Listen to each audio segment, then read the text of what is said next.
Hello, and welcome back to the next of our Essential Skills videos. These videos are to help you as you prepare for Paper 1, the physics paper in matric, not just by learning the content, but by developing the skills which are essential to solve problems and for life in general.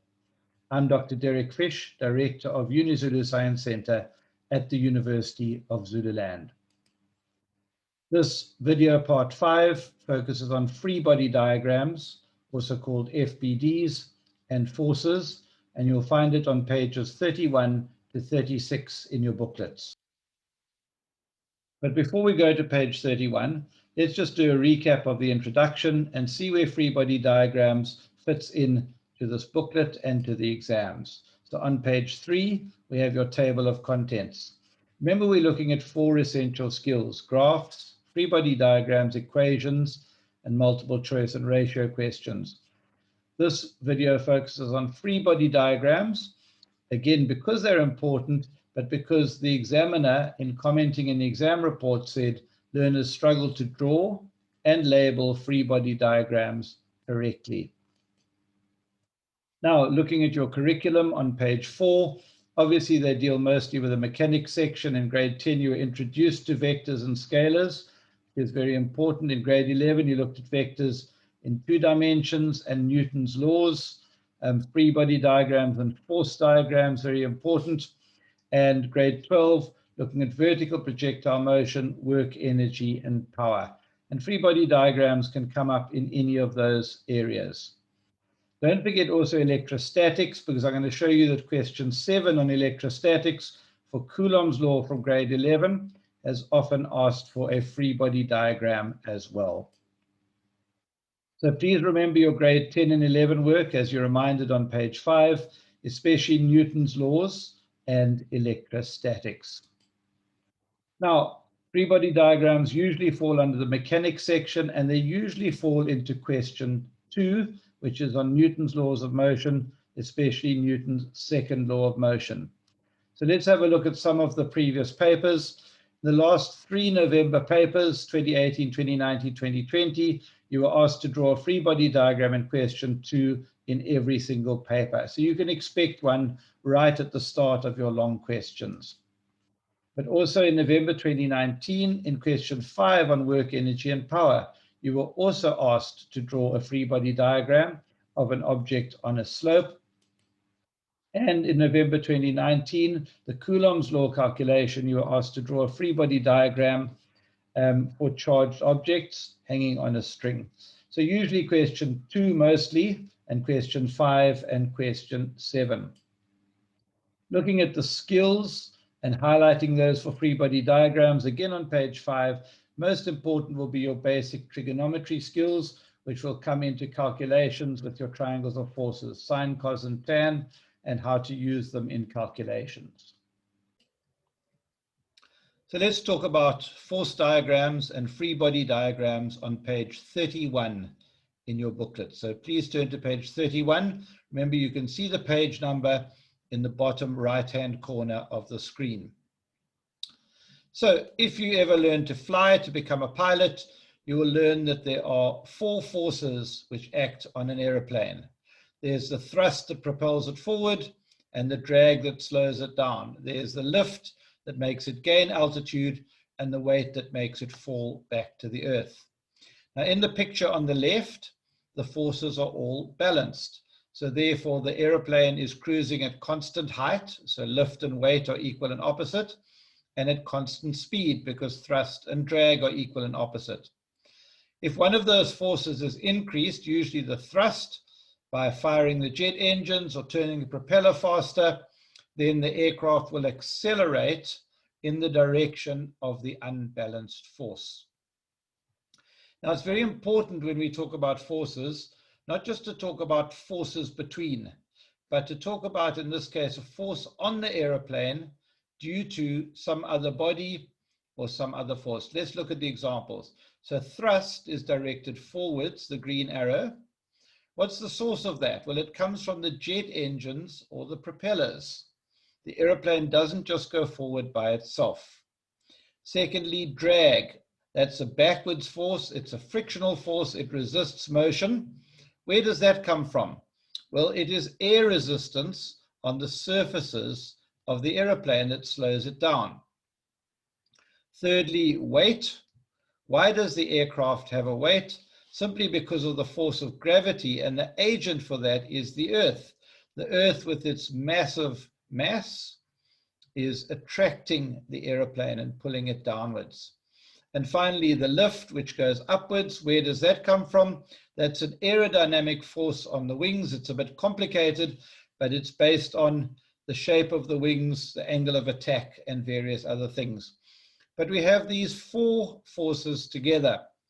And what happens to the aeroplane depends on the interplay of those four forces.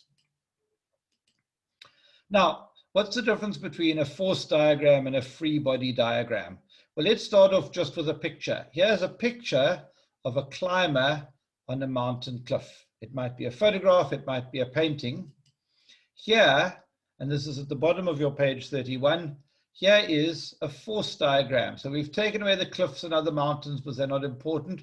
We've just kept the object of interest, which is the climber, and we have vectors representing the forces, but they've got everyday names like pull of rope, friction of cliff, and so on.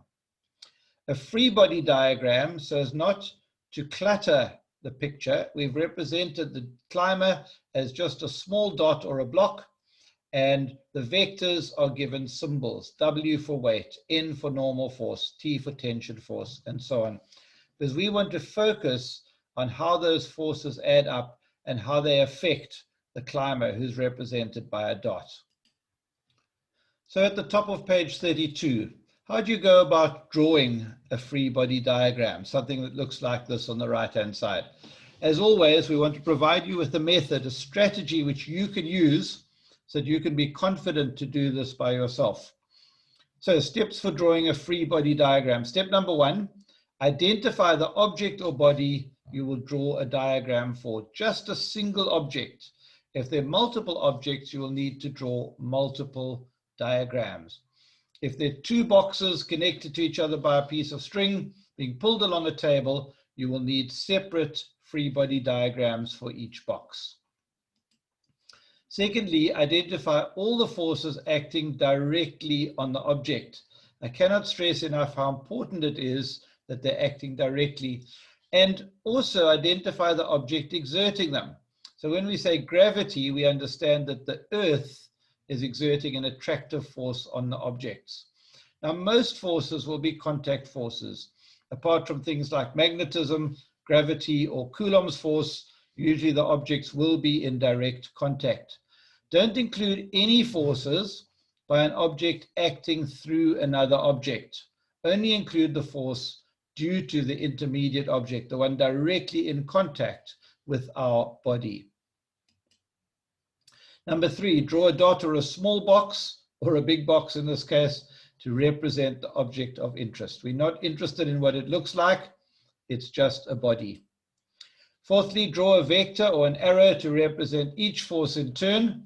Draw it in the direction the force is being exerted. So the normal force up, gravitational force, the weight down.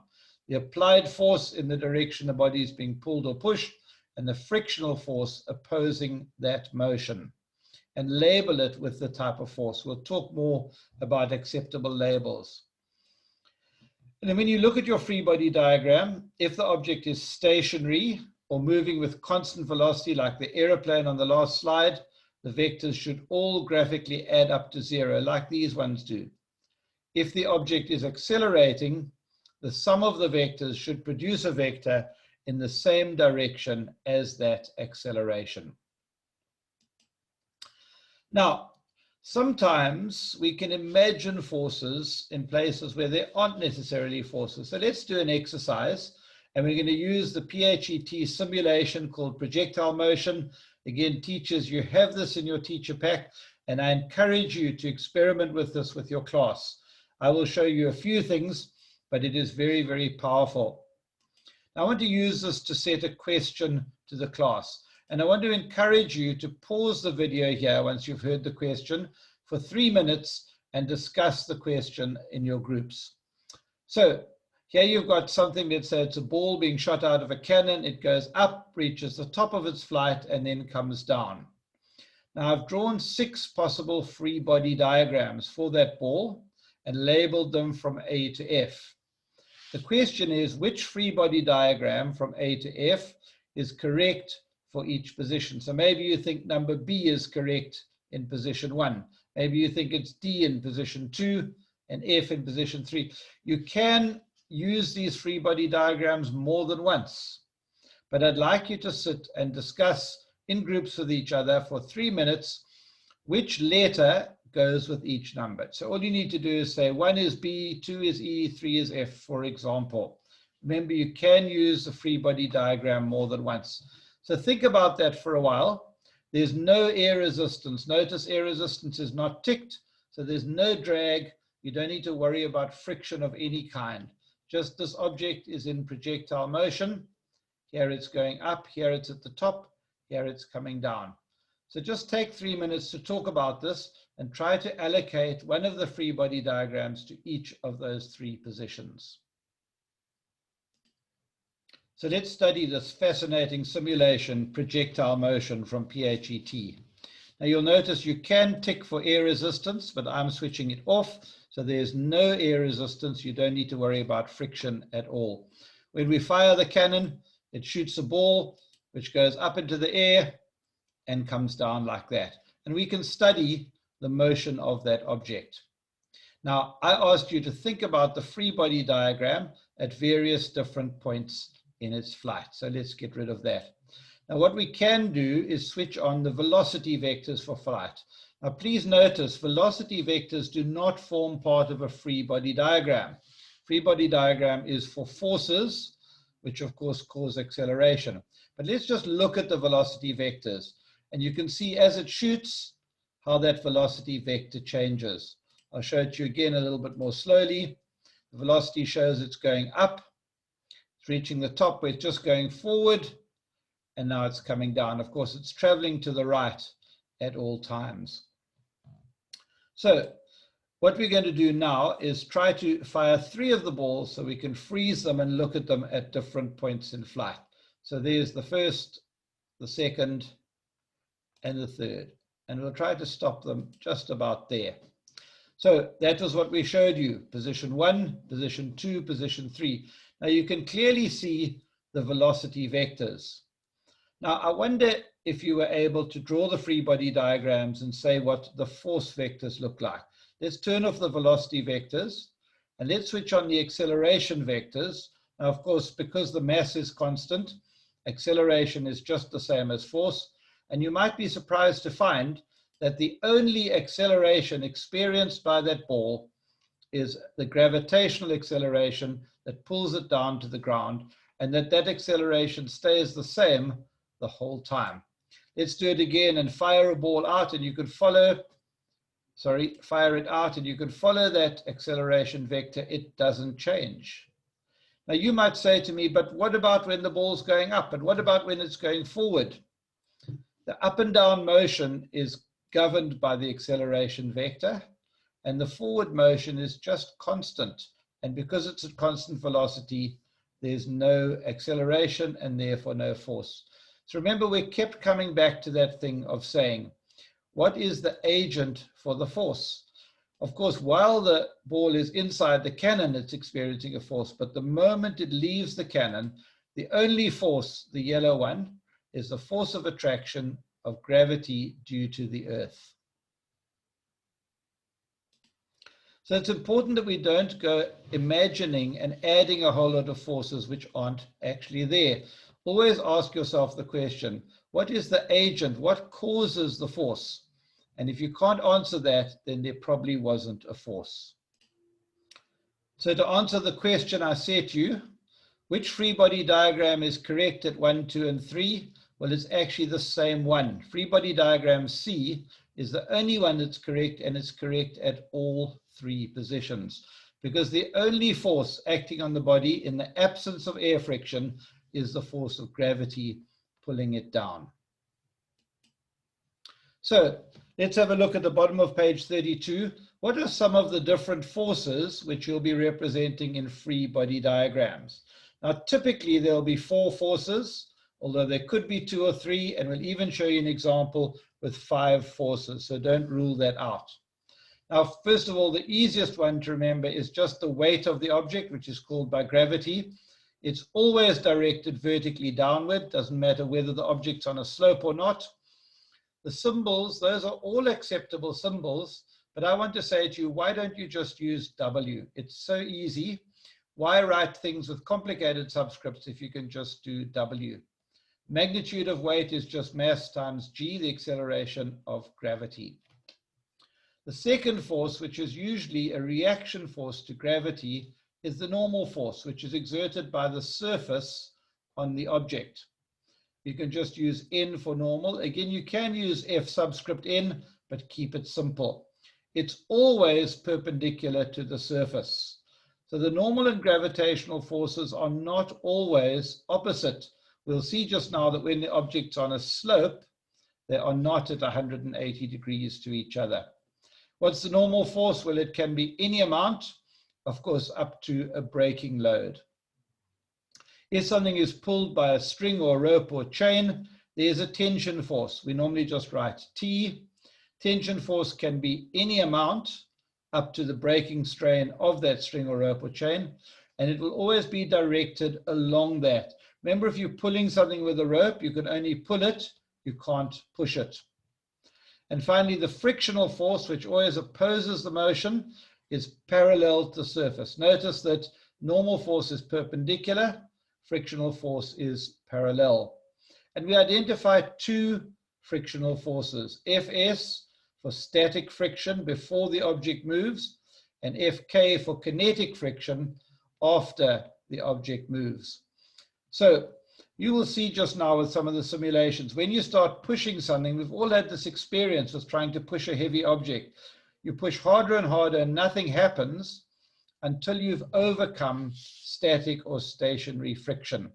And that's just mu s, the coefficient of static friction, times the normal force.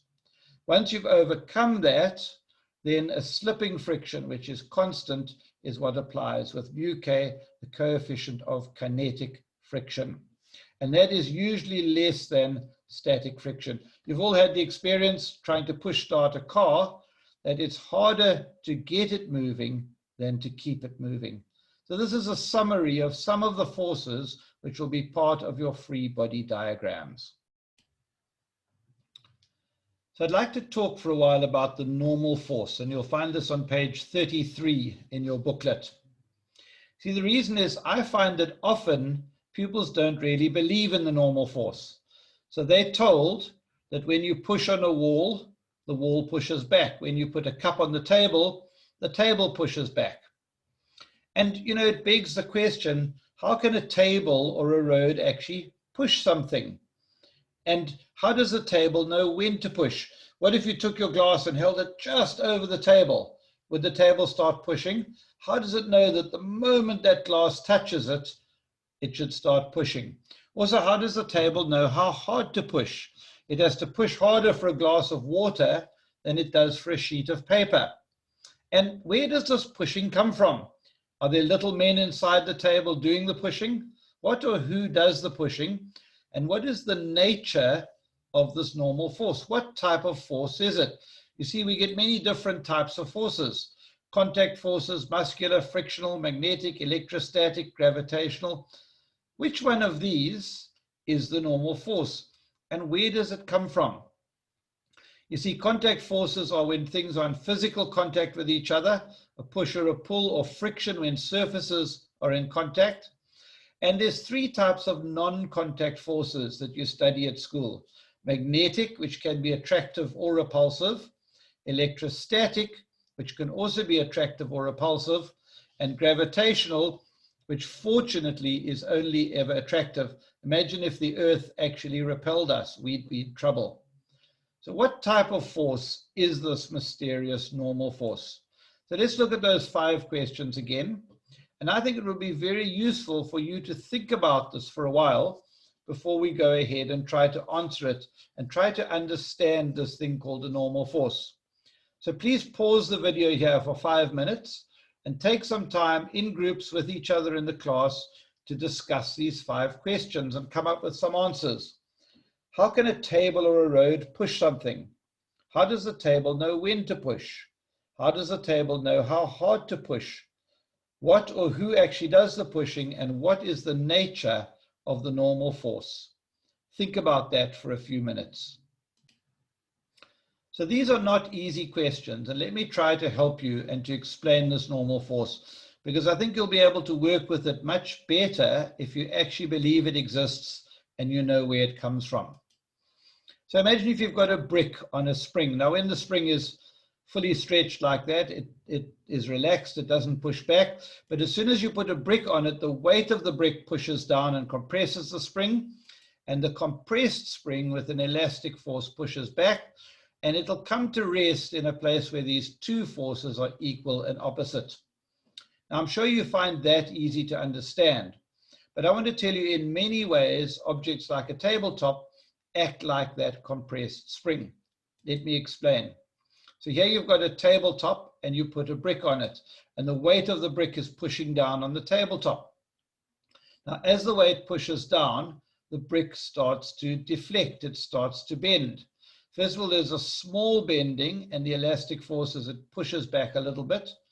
Then because the brick is heavy, it bends some more, and there's an increasing normal force. It's a reaction force to the weight. And finally, it pushes down so far that the weight of the brick down is equal and opposite to the normal force opposing it. Now, of course, the deflection of this table is greatly exaggerated. It doesn't bend so that we can see it, but it doesn't have to bend much to produce a sizable normal force. To understand this, we need to think about an atomic model of matter. So here's a picture of a sodium chloride, a salt crystal. And I think you understand that the sodium ions and the chloride ions are joined together by electrostatic forces, the attraction of the positive ion for the negative ion. But you know that these ions are also held apart by electrostatic forces. And if they get too close to each other, then the nucleus in the sodium ion and the positive nucleus in the chloride ion will get too close and will start repelling each other. So we have a certain bond length where these two forces of attraction and repulsion are balanced. Now we can represent these with a spring model, imagining that these ions of sodium and chloride are joined together by springs. If you try to push them together, the compressed spring will push them apart again. If you try to pull them apart, the stretched spring will tend to bring them back together. Now imagine with the spring model of matter, this is a spring model of the atoms in the tabletop. Here's your hand, you're pushing down on it and you're providing a force which squeezes these springs together. I think you can imagine that the compressed springs will push back with a normal force. The harder you push, the further they go down, the more the springs are compressed and the bigger is the normal force. So you might be very surprised to find that the nature of the normal force is actually electrostatic. It's a Coulomb force, and it's caused by electrons and protons in the atoms and the nuclei repelling one another. Now, what about the normal force on a slope? This is at the bottom of your page 33, and this is important to understand. So here you've got our object, our body, it's a block. It's resting on a slope which has an angle theta. And now our free body diagram gets a little bit more complicated, but don't worry, we can handle it. This object experiences 3 forces. First of all, there's the normal force I've drawn in blue, which is always perpendicular at right angles to the surface, to the slope.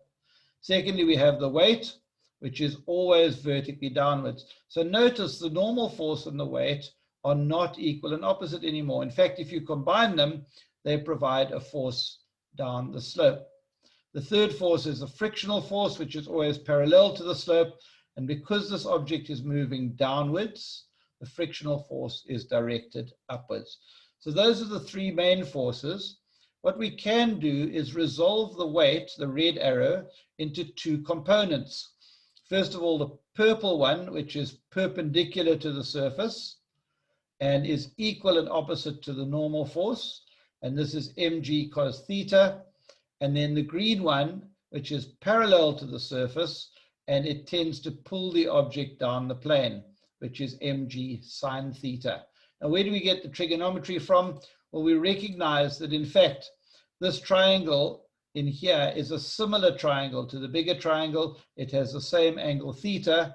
So the purple over the red is the cos of theta, and the green over the red gives us the sine of theta. So this will become important when we draw free body diagrams for objects on slopes. So before we get to some exam questions, let's have some fun with some of the simulations that teach us about forces and free body diagrams. PHET has a great simulation called Forces in Motion. Again, teachers, of course, it's in your teacher pack. Please take time. You just have to double click on the file to activate it and run it.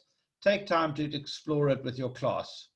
So here you've got a crate which can be pushed by a man, and it's subject to friction. We're on a wooden surface. So you can see if I push the crate, then eventually when I overcome friction, it's accelerated, and it accelerates across to the other side where it collides with the wall.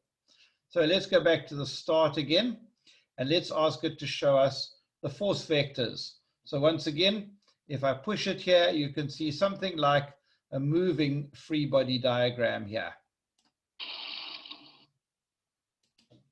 But let's actually switch on the free body diagram, and perhaps let's make it a little bit larger, put it down here out of the way. So this is the free body diagram, just like you've been practicing drawing. Let's put the crate back on the left-hand side. So with the crate stationary, there are only two forces acting on it. The weight, Fg, acting downwards because of the attraction by the Earth, and the normal force, the surface, pushing upwards. At the moment, those forces are equal and opposite. Now, because we're not going to lift the crate at all, they will remain equal and opposite. As soon as I start pushing the crate, you can see my applied force starts increasing. That's the orange one to the right, but the dark orange one to the left, the frictional force, increases with it because I haven't yet overcome static friction. As soon as I overcome static friction, you'll see the crate starts moving, frictional force gets less, and my applied force can actually accelerate the crate across to the other side. Now we can also switch on the vector sum of forces, and then if there's an unbalanced or net force, it will be shown as a green force. So again, observe, as I start pushing, there's no green force because the four forces are all balanced, which is why there's no movement. But as I increase the applied force, suddenly you can see there's a resultant green force which accelerates the crate across to the other side. So that really helps us understand these free body diagrams a little bit. There's a nice game you can play called the Robot Moving Company. And what you have to do is you have to use the Robot Moving Company to move various objects into the house, which is over here. So let's enlarge our free body diagram, put it down somewhere. So the body in this case is the filing cabinet. It has a mass of 50 kilograms. It's quite heavy. And I want to give it a push and try to get it to come to rest just outside that door. You can see there's only two forces on it at the moment, the weight, the force of gravity pulling it downwards, and the normal force, the surface pushing it back upwards. So watch the forces as I give it a push. I just use the arrow keys on the computer, give it a push there. And you can see that I pushed it too hard and it's gone right over the edge. My filing cabinet has crashed. Here's a sleepy dog. It's only got half the mass of the filing cabinet. Let me give it a slightly smaller push. See if I can get, and that wasn't quite enough. Let me push it a little bit more and a little bit more. And went too far, push it back. And there, my sleepy dog has been successfully delivered to the house. So as I push, I want you to watch these forces. Here's a textbook. The mass is only 10 kilograms. So these two vectors are much smaller than they've been before. Because this is lighter, even a small push will accelerate it quite quickly. So I need to be careful. Just give it a small applied force, and that was much too far. and it's gone crashing over the edge. And there's my summary. You can try this game. It's a great way to learn more about forces. So here's another great simulation you can play with. It's called the ramp, forces and motion. And it allows you to move this part of the runway up and down so you can have a look at forces involved on a slope. So we're going to switch on our free body diagram and enlarge it. Let's just put it somewhere where it'll be out of the way. And you can see at the moment, the object of interest is a wooden crate. It weighs 100 kilograms. There are only two forces on it right now, the force of gravity downwards and the normal force upwards. As soon as I push it, you can see we immediately get an applied force and a frictional force opposing that just as before. And the object goes forward and is accelerated until it crashes on that side. Now let's move the object back. And let's now increase the slope a little bit. And let's see how this makes a difference. I want you to watch the free body diagram, especially when the crate gets onto the slope. So again, I provide an applied force. When they overcome the frictional force, object starts to move forwards. And when it gets onto the slope here, have a look at the difference now. Can you see that the normal force is now at an angle? It's not in a straight line with the gravitational force because it is perpendicular to the surface, to the slope. And of course, force of friction and applied force are now parallel to the slope. And if I reduce my applied force, you can see it getting smaller and smaller. Eventually, the slope is enough to start that crate slipping. Well, not in this case, but if I make the slope a bit steeper, observe what happens. Eventually, friction is not enough, and that crate is going to start slipping, and it's going to go down like that. So just have a look at what happened and what happens with the slope here. Again, let's take it down to the ground, move the object onto the slope, and let's tilt the slope and allow that object to start sliding. Watch the forces again. As soon as I tilt it, the normal force is at an angle. Gravity is still straight down. Frictional force opposing the motion, parallel to the slope. And when I get above a critical angle, that crate, the friction is not enough, and that crate will start sliding. And see how it all changes again when it gets back onto the flat part of the ramp. Once again, there's a nice game you can play with the robot moving company. And in this case, it's a little bit more tricky than last time. You now have a slope. And again, you've got to deliver the crate outside the door of the house. Look at the free body diagram now. Let's enlarge that so it's a little bit easier to see. And you can see the normal force is at an angle because of the slope. The weight is still directly down. And the resultant force is what I'm going to apply to the crate. So let me give it a push. Now I need to be a little bit careful because of the slope. I mustn't push too hard, and it slides down. I pushed a little bit too hard, so I'd have to push backwards a little bit, and try to get it right outside the door so I can deliver that crate. Next object in this case is a filing cabinet. It's very heavy, so when I give it a push here, I must be careful not to push too hard. Otherwise, it flies right off the end and I lose my filing cabinet. So again, it's interesting to watch. With the dog, again, the vectors are smaller because it's a lighter weight. So I really mustn't push it as hard. Let's give it a little push. Oh, it was just a little bit too hard. I'll have to push him back and so on. So this is a great way of learning about friction, about free body diagrams, and about forces. And I recommend you take some time to spend with it and to learn for yourselves. So much as I want you to understand free body diagrams and normal force, it's very important to prepare you for the forthcoming exams as well. So let's look at 3 pages of exam examples from page 34 to 36. And again, I strongly urge you to pause or stop the video here for 19 minutes. If you add up, there are 5 questions. If you add up all the marks, it's 19 marks, so that should take you 19 minutes. Attempt these 5 questions, and then I'll go through the answers with you.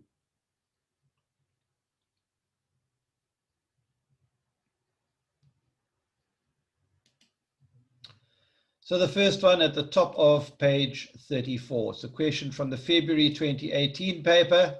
It was a question 2, which we expect for free body diagrams, a Newton's second law example. Now you've got two objects. This one is by far the more complicated one with different forces.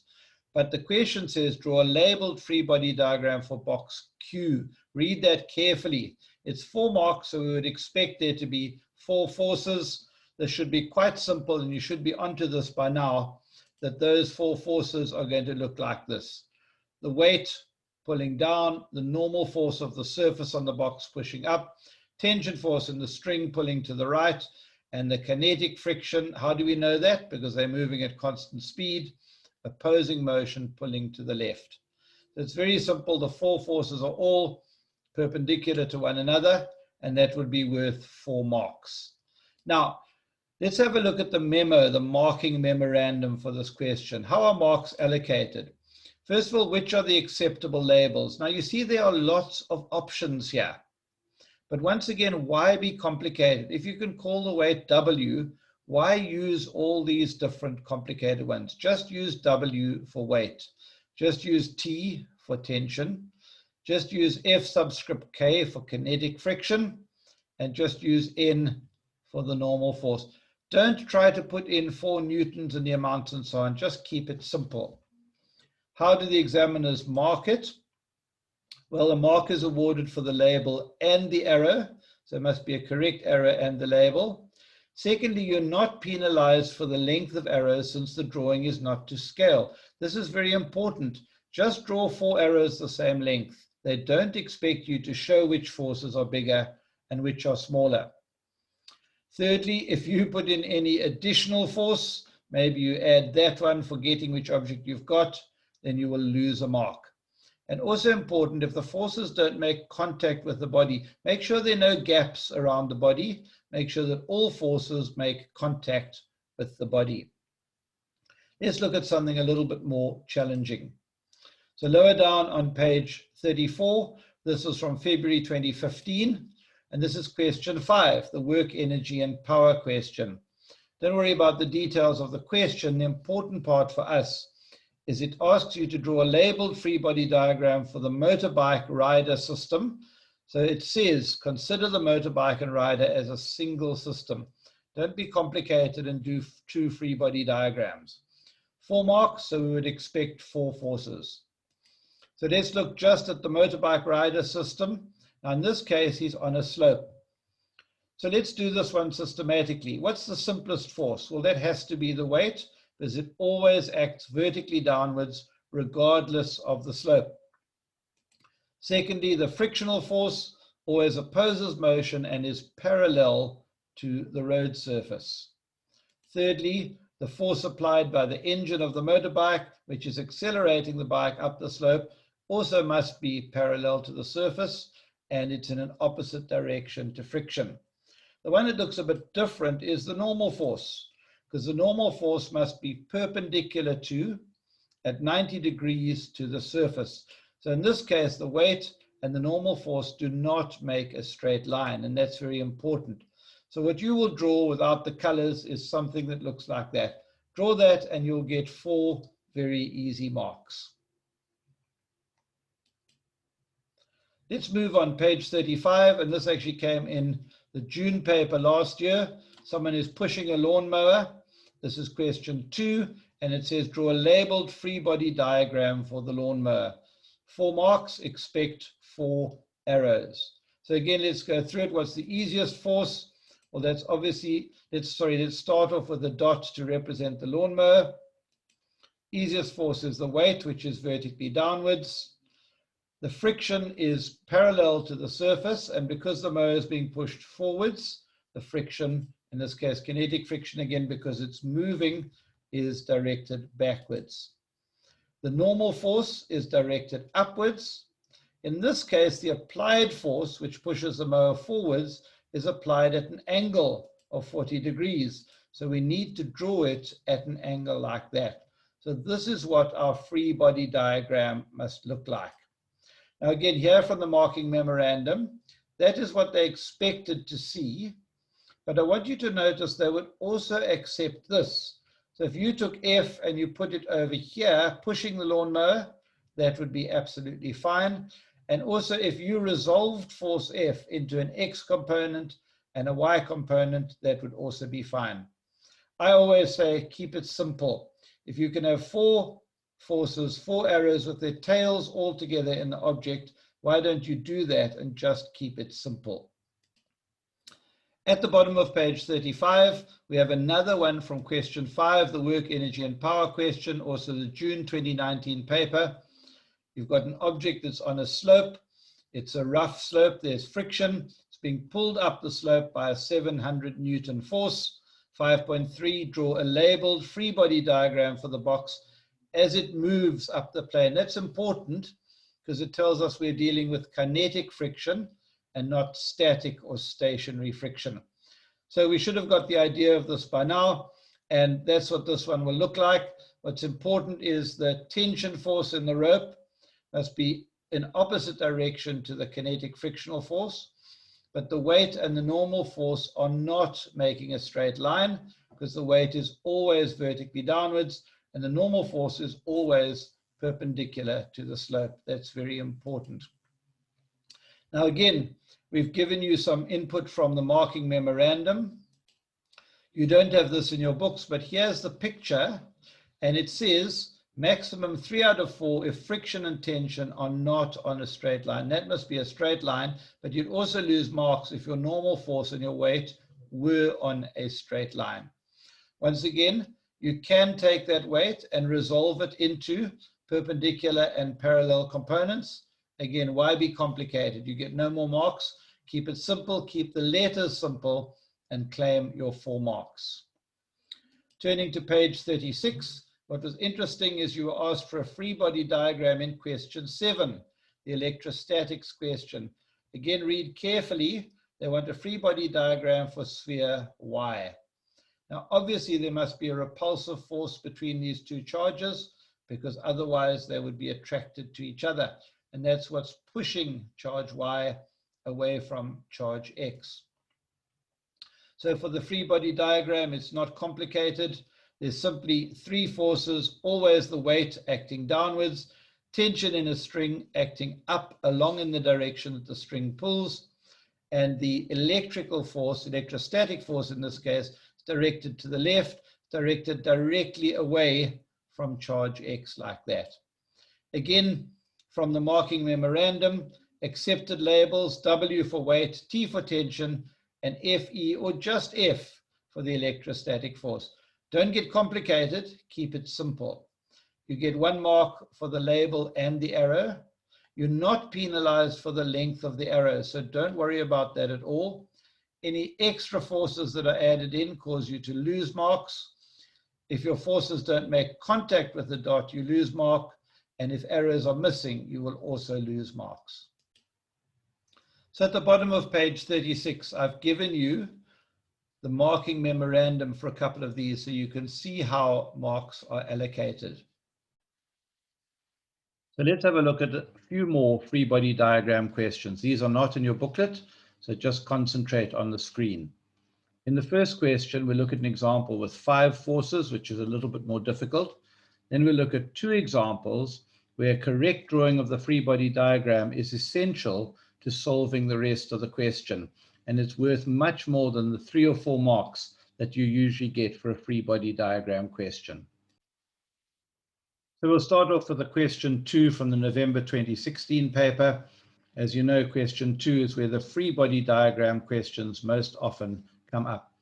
Don't worry about the detail of the question, but 2.3 asks you to draw a labeled free body diagram showing all the forces acting on the 1.5 kilogram block. Please make sure you choose the correct block.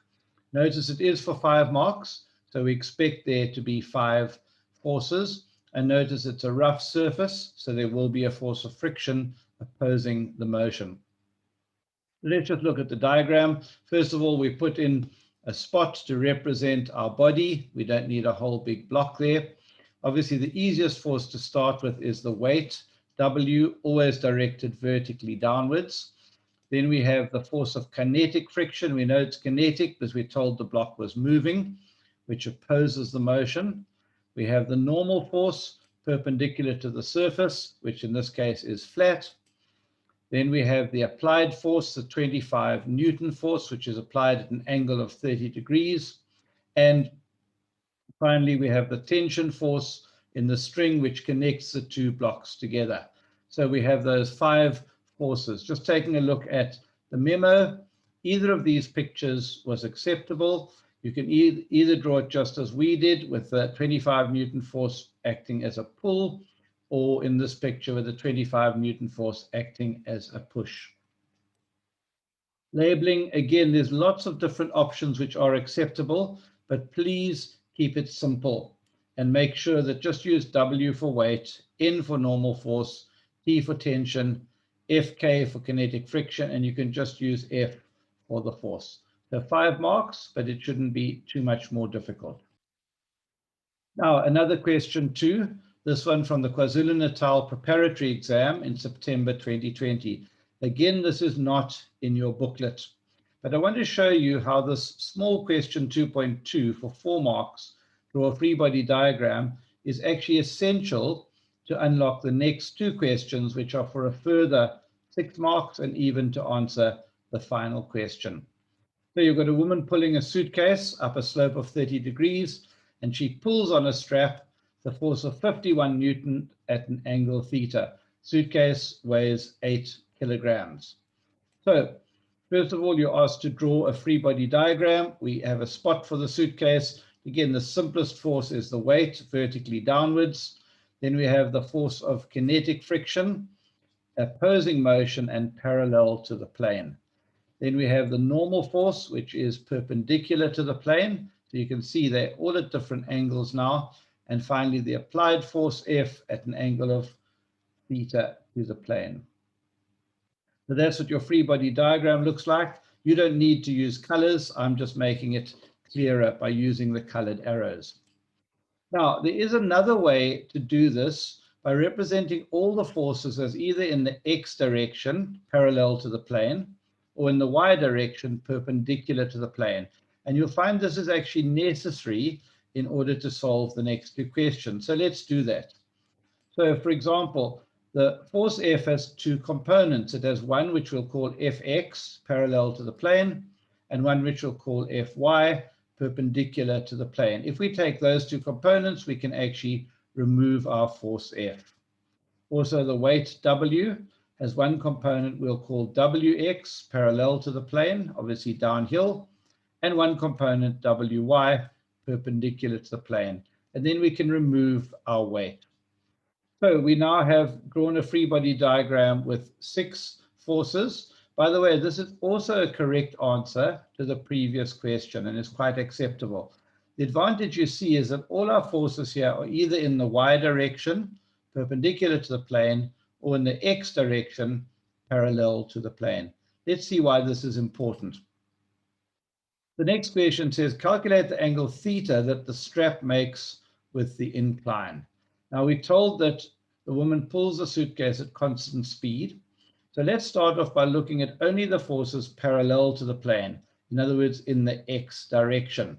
So we're going to get rid of the y forces. So we'll get rid of the normal force in Fy, we'll get rid of Wy, and we're left with just these 3 forces.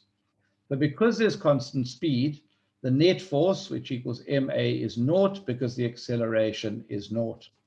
So looking at those 3 forces and the directions they're in, we just remind ourselves that Fx is a component of the force of 51 newtons at an angle theta. So Fx is in the upward direction, so we subtract the 2 downward forces, the kinetic friction and the weight in the x direction. So that must be equal to 0. That gives us F cos theta, which is what Fx is equal to Fk plus Wx, just taking these to the other side of the equation. That's your first mark. So F is 51, you were given that. You were told the kinetic frictional force is 1 Newton. We know that the mass is 8 kilograms, G is 9.8 meters per second squared, and 30 degrees is the angle of the incline. So putting all those together and solving for theta, we get theta equals 37.98 degrees. And that's the angle which the strap makes with the incline. So you see how much easier it was when we could just focus on those three forces. 2.4, it says determine the magnitude of the normal force that the ramp exerts on the suitcase. Now, because the person is pulling the suitcase upwards as well as forwards, that effectively makes the suitcase seem a little lighter. So we expect the normal force to be less than it would be. So you can imagine a suitcase of mass 8 kilograms on a flat surface with no pull in it, it would have a normal force close to 80 newtons. In this case, we consider only the y forces. So we're going to get rid of all the x direction forces parallel to the plane. Get rid of fx, get rid of fy and fk, kinetic friction, and wx. So once again, because the suitcase is not being lifted off the plane, it's no movement away from the plane, so we have that equation. F net equals ma, which is equal to naught. Now, looking at our forces, we just remind ourselves that Fy is a component of the 51 Newton force, and the angle theta is between that force and the incline. I've put in the dotted line for the incline to help us. The Fy and n are both upwards, we'll make them positive. Wy is negative, and that vector sum must be equal to 0. So Fy is f sine theta plus the normal force equals Wy. Now we're going to carry some values through from 2.3. We know F is 51, that was given. 37.98 is the angle theta. We calculated in 2.3. The normal force is what we're looking for, and cos 30 is the angle of the incline. We solve that for n, and we get 36.51 newtons. And that looks like a correct answer, because as we said, the maximum it could be would be 80 newtons. Once again, can you see how much easier a correct free body diagram made answering this question? The 2.5, just for 1 mark, it said, how would the normal force be influenced if the pulling force was parallel to the plane rather than pulling up from the plane?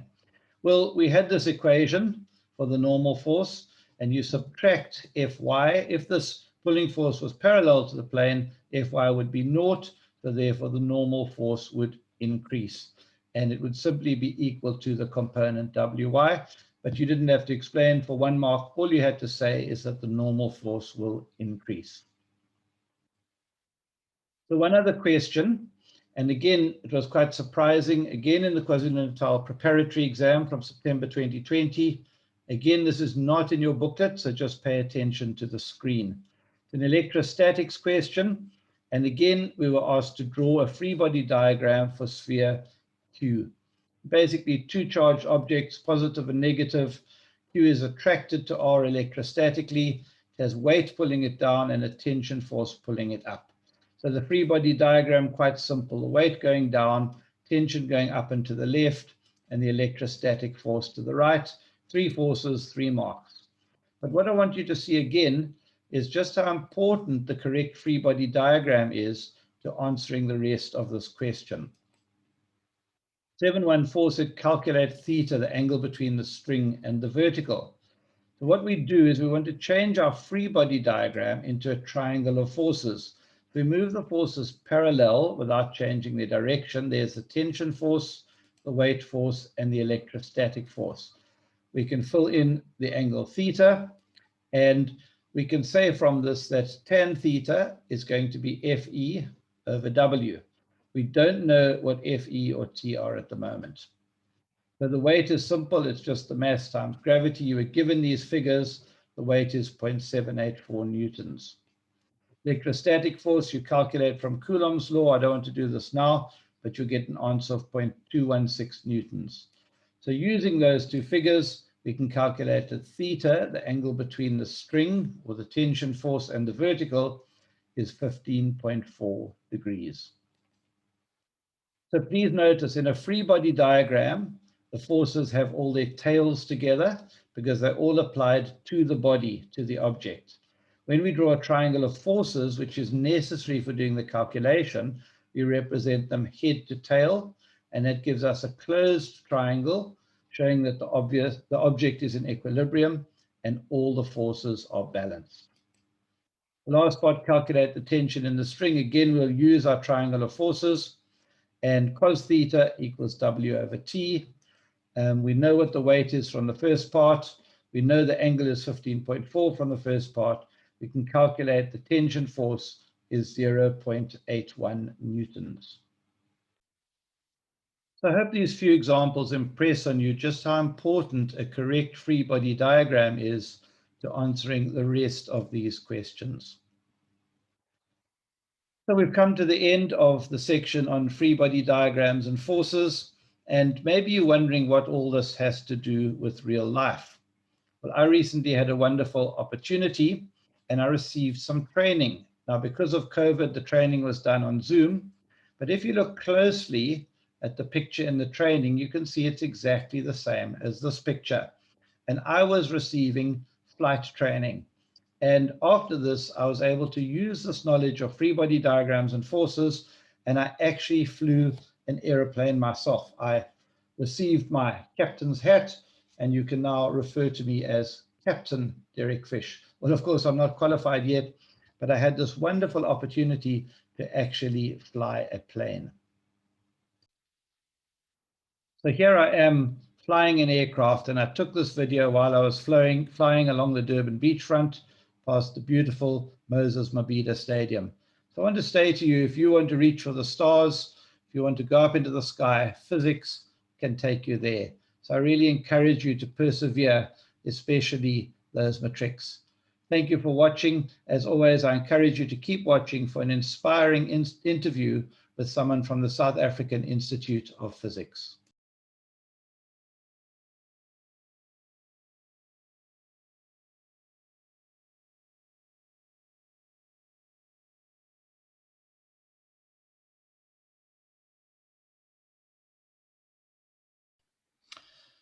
Right, so I'm delighted to be able to speak with a friend of mine, Professor Dina Naidu. Dina, welcome, and please just tell us a bit about yourself, where you're from and what you studied. Thank you, Dr. Fish, and thank you for the opportunity to address the grade 12. So greetings, grade 12s. Just a brief introduction. I'm a professor at the University of Witwatersrand currently. My name is Professor Dina Naidu. I graduated with my first degree in physics and mathematics as my major subjects, as that was my passion in school.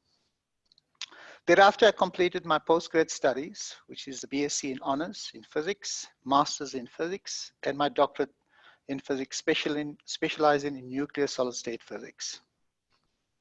That's fantastic. Now, I believe that you're kind of wearing two hats at the moment, as head of department and head of the institute. Tell us about those. Currently, I am the head of School of Physics at the University of Witwatersrand, managing around 70 staff. That's both academic, professional, and administrative staff. The school teaches about thousands of students across disciplines spanning science, engineering, and health sciences. In addition, I'm the current president of the South African Institute of Physics, acronym SAIP, with its mission to be the voice of physics in South Africa.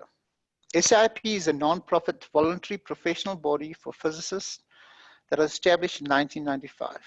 It has a membership over 4,200 people comprising of professionals, researchers, academic, teachers, university students, and including learners.